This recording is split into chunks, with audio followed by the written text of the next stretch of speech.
Good morning. Welcome back to the Broadcast Retirement Network. I'm Jeff Snyder. This is BRN AM for Friday, March 12th, 2021.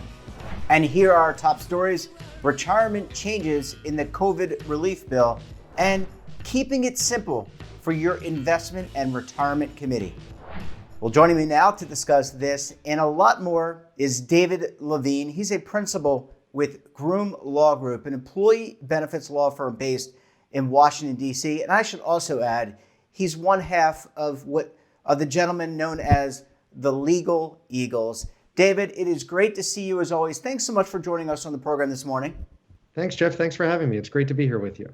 Yeah, it's great to catch up. And I know we want to talk, the theme of today's show is keeping it simple. But I want to get your reaction first with this COVID stimulus bill. I think it's $1.9 trillion. And there may be some retirement issues embedded in this bill. So I come to you and the Eagles. You're one half the Eagles. What can you tell us? Well, given that I'm flying solo today, I don't have Mr. Walsh to spend like 10 minutes mocking each other with. Let me try to keep it simple. And, I guess that's the theme today. Although, a $1.9 trillion bill, it's kind of hard to keep it simple, Jeff. It's pretty lengthy at this point. But in the land of retirement, and for those who care about health and welfare, that's a whole other discussion because there's a whole bunch of stuff in there. On retirement, let's encapsulate into a couple quick things. First of all, the sort of pay for where they were going to cap cost of living adjustments on benefit contributions, on benefit amounts, that got stripped out. That's gone. So let's not worry about that. And that's great. That's a win for the industry. There are a lot of folks who are lobbying on that and really pushing on that. But let's move beyond that. There's sort of two core things that are really high profile in this bill.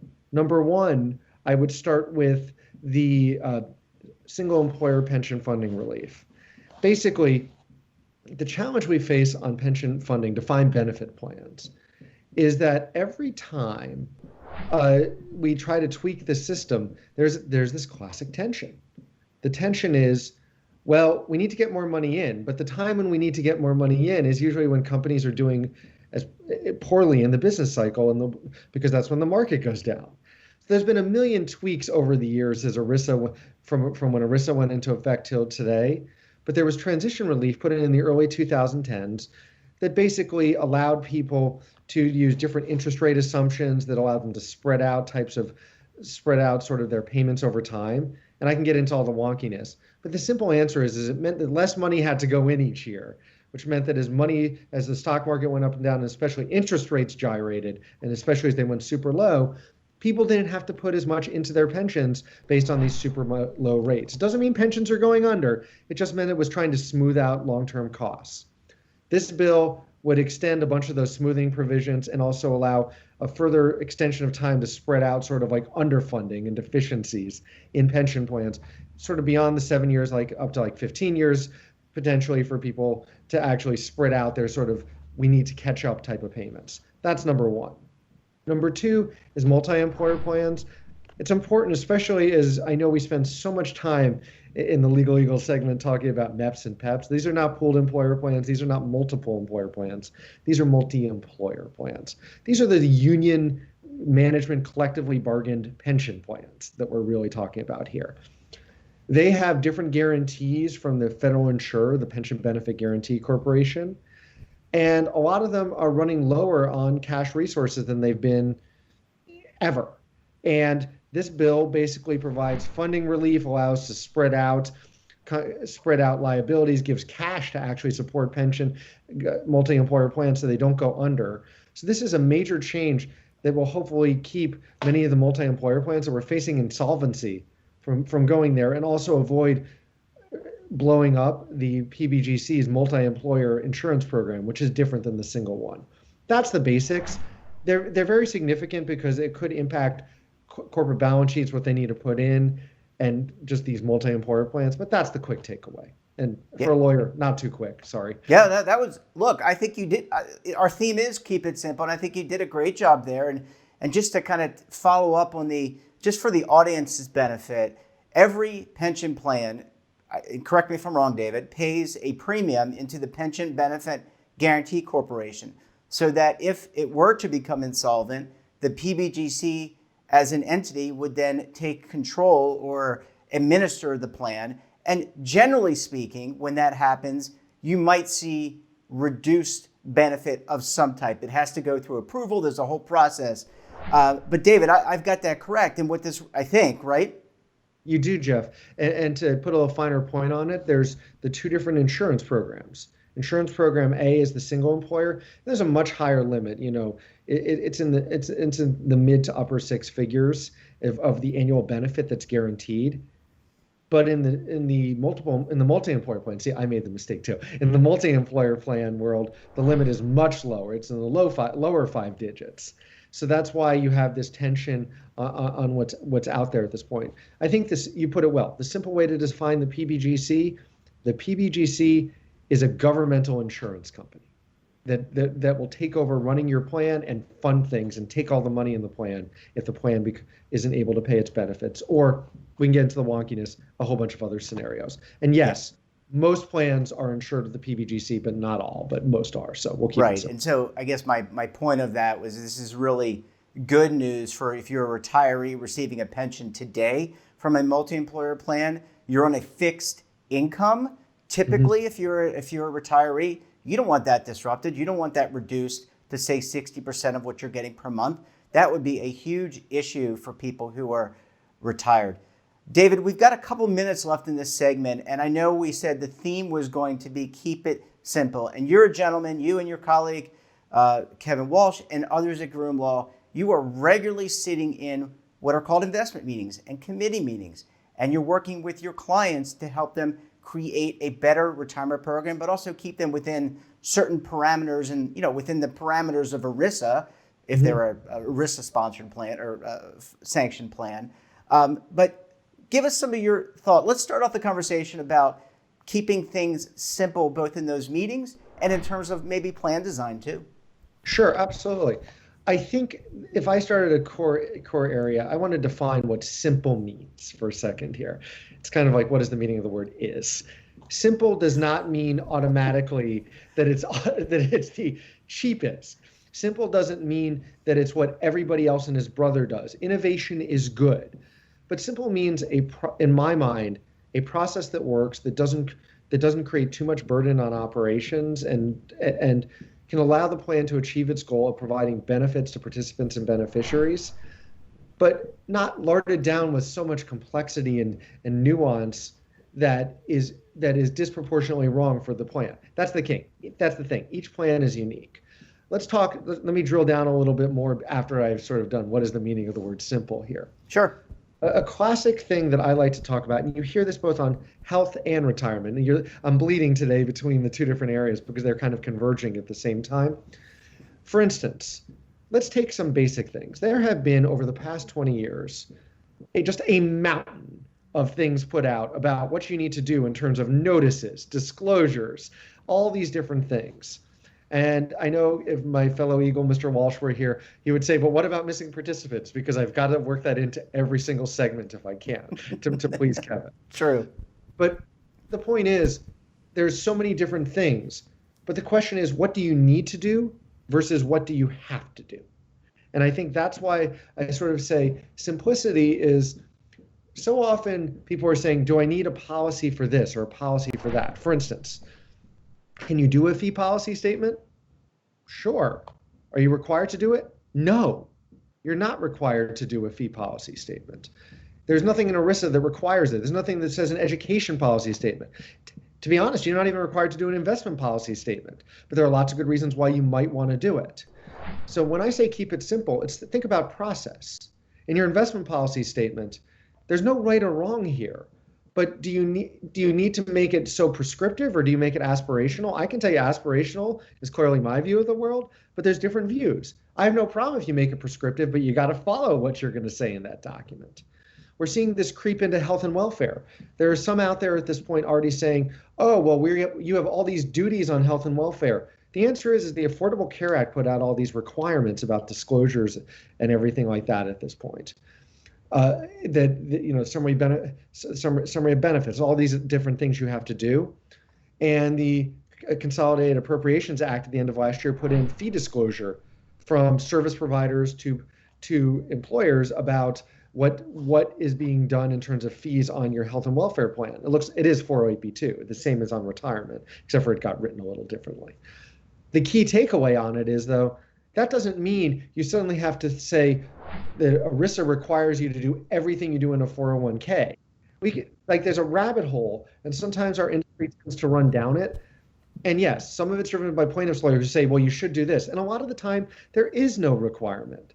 So my little soapbox moment here ending up is you can do a lot of these things. I'm not saying that they are wrong to do, but a lot of them are not required. So think what works best for your plan and what you are trying to achieve before you just lard on a bunch of cookie cutter things that hopefully you will follow. But even if they're flexible, do you need them? Because ERISA is about a process. Process doesn't require endless paper or endless procedures. It just requires a thought out process that makes sense for you. That's how I begin and end, keeping it simple for segment one. Yeah. Well, David, I want to go to a quick break because I want to follow up on this, and I think there's a lot of meat there to kind of unpack, and I want the audience to understand it. So if you'll permit me, we're going to take a quick break. When we come back, we'll talk more with David about keeping it simple and what it means for you, for your retirement plans, and a lot more. You're going to want to stay tuned right here on BRN AM.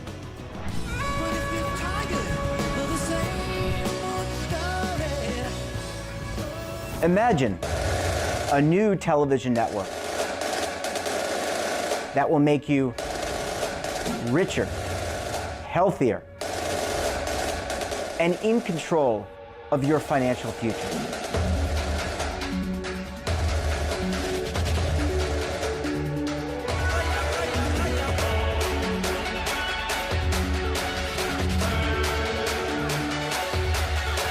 This network is for the policewoman in Nashville, Tennessee, the baker in Dubuque, Iowa, the teacher in Lexington, Kentucky. We want to make the idea of savings and retirement culturally relevant. But what do you see as a defining issue of the midterms, especially for the smaller businesses? I mean, they are the lifeblood of the American economy.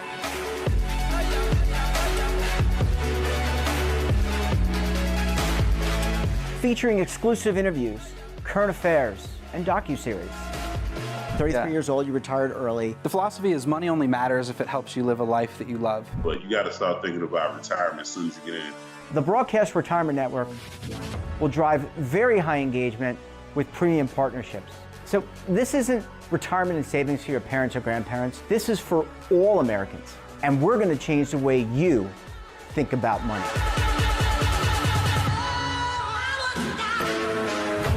Welcome to the next frontier of retirement and savings. This is BRN, the Broadcast Retirement Network. Are you stuck with a low credit score, a credit report and score that's causing you to be denied credit or pay higher interest rates than others for the same things? Then do what Terrence did and call Credit Repaired for your free credit evaluation to help restore your credit. I started thinking about buying a new house, and my score wasn't where I needed it to be. I called and spoke with one of the representatives, and we just had a good conversation, and I liked what he was saying. Just one call for his free credit evaluation was all it took to start back on the track to repairing his credit. I'm seeing the deletions and I'm getting the report, so I know something's being done. It does make a difference to me. All it takes is one call to get started. Credit Repair has given me a second chance to have a better credit score. Don't let a low credit score hold you back another day. Do what Terrence did and make the call for your free credit evaluation.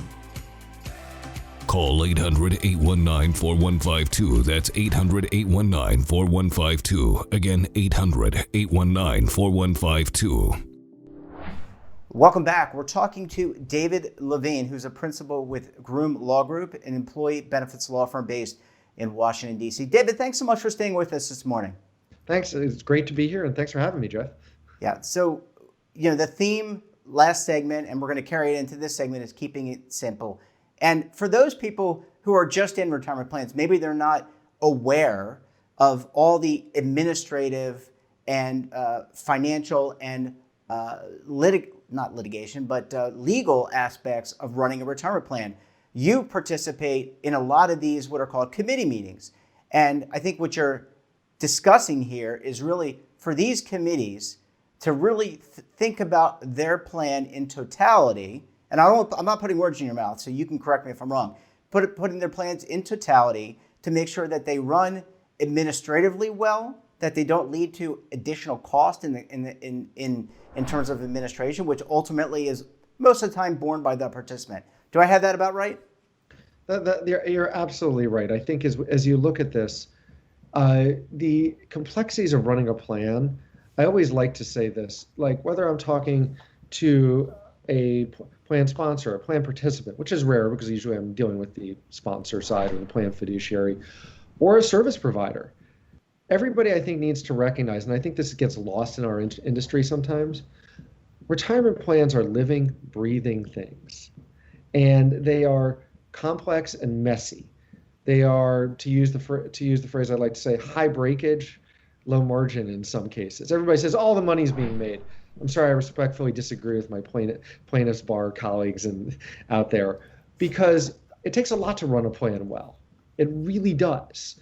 Between all the notice requirements, like the automatic enrollment, the default investment, the electronic delivery, the claims procedures, SPDs, I can go on and on and on, to the fact that you need to give people distribution packages. How do you process things? How do you transmit data? To use the Hillary Clinton line, it takes a village. It really does to have a retirement plan. And yes, and I know you've interviewed folks at startups and established record keepers and other service providers. The very simple answer is there's no one right answer, but it takes a lot to get there. So my entire theme, which is why I said keep it simple, is there's enough to do. You don't need to add more burden on yourself out of the box. And as a participant, paper just doesn't automatically appear in your mailbox, or you don't get that email automatically.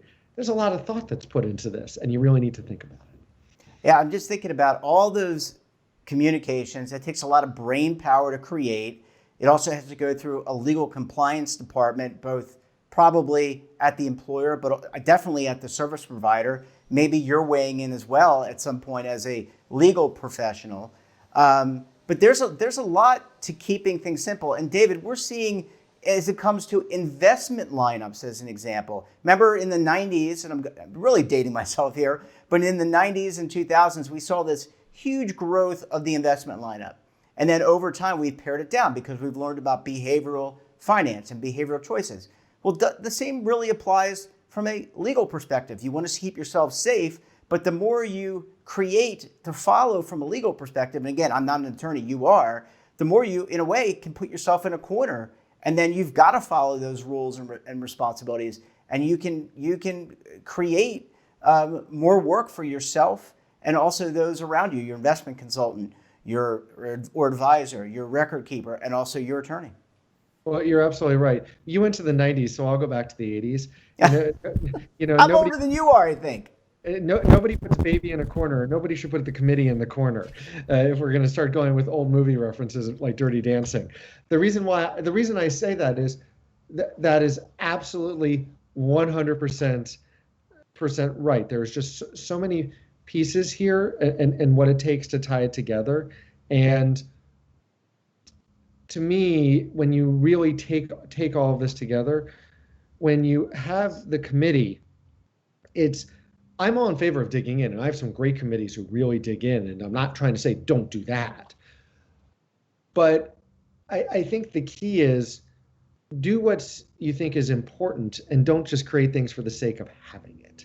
Like, for instance, I'm going to use a great example. Lifetime income is a good example that comes to mind for me right now.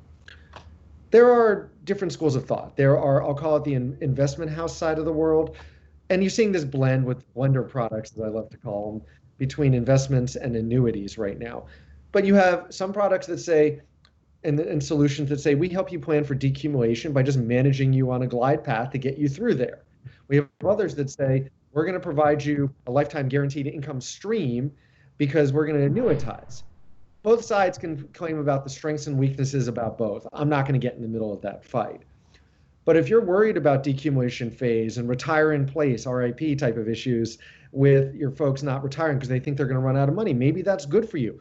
It's innovative. It's leading edge for a lot of folks, but there's nothing wrong with focusing on that. And actually, it's a great thing to focus on. But if that's the case, do you need to be setting together a policy about how you do education for people when you already have a process for reviewing it? Is that the optimal use of your time, or is it just going to create more challenges for you as you go forward? Again, I sound when we're talking like I'm anti this or that. The answer is I have my biases, but I also don't think that if you're going to that these things are fine. It's about focusing on your priorities, but remembering the things that you're actually required to do are limited. That's why Kevin and I on our segment sometimes, Jeff, we really go off on missing participants. The next one we really intend to probably to be deep on, and you know this, is cybersecurity. Yep. Like, we appreciate the Department of Labor putting out guidance on missing participants. Problem is, it's not formally binding guidance. It's not formally issued. There was no notice and comment.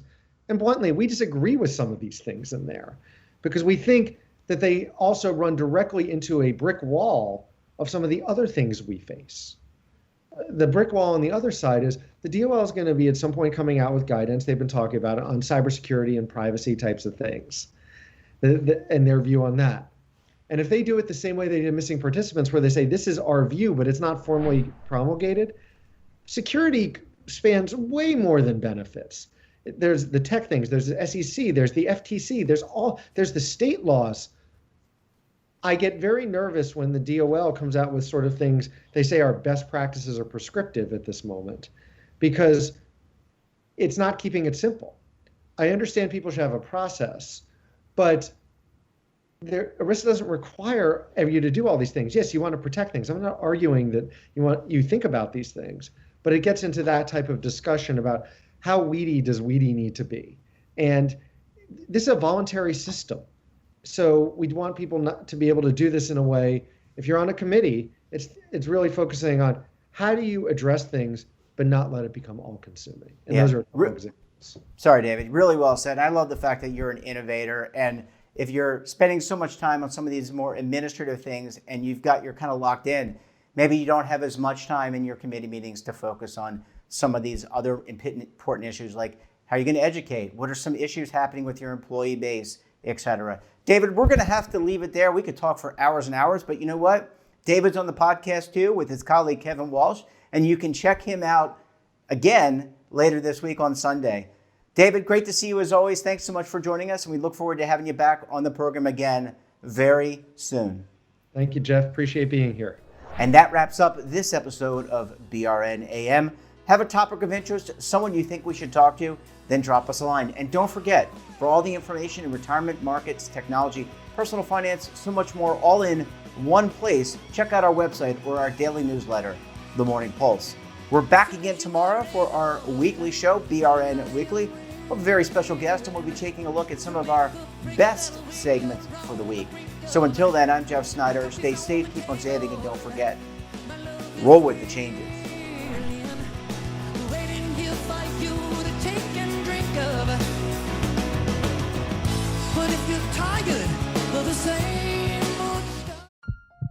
Are you being audited and do you owe the IRS $10,000 or more in back taxes? Is the IRS threatening to take more of your money? Don't fight the IRS alone. The Tax Doctor is here to help you negotiate your tax bill and reduce your stress. The IRS can freeze your assets and seize your bank accounts, but you can stop these IRS actions. The Tax Doctor will work with you using our years of experience to represent your case to help you get the best resolution under the IRS guidelines. Help is here to deal with the IRS to reduce your stress. We've handled thousands of cases, so we know what we're doing. If you owe $10,000 or more in back taxes, do not call the IRS alone. Call a Tax Doctor now for a tax emergency analysis. Call 800-224-6439.